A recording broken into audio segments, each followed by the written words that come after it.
Person-first language. Why does it matter? What is it? And how do I speak it?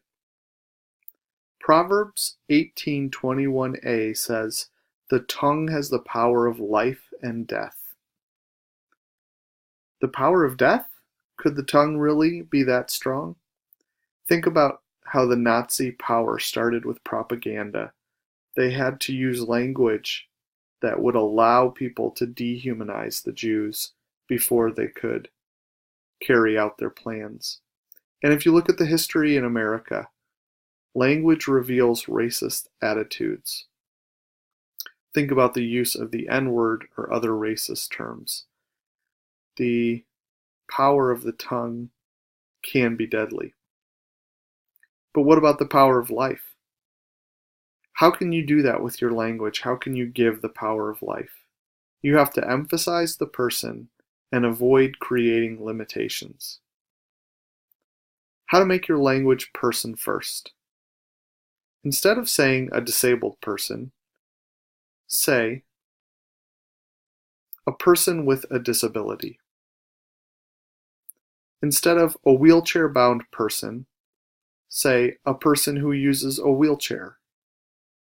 Instead of an autistic person, say a person with autism. Instead of a blind person, say a person who is blind or visually impaired.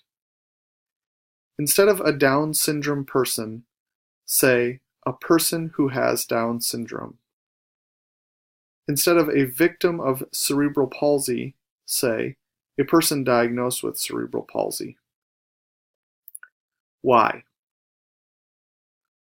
Put the person first.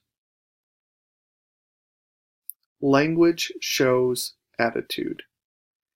By putting the person first, you're emphasizing the person and de-emphasizing the disability, and your language is showing what you think about that person and how you care about that person. But that's not it. Language also shapes your attitude. As you start to think more about the person and less about the disability, your attitude about the person will change. And also, do you want to be reduced? When you're not using person-first language, you are reducing what that person is.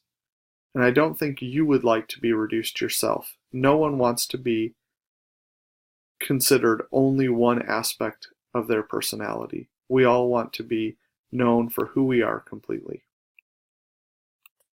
What are some other ways you can put the person first with your language?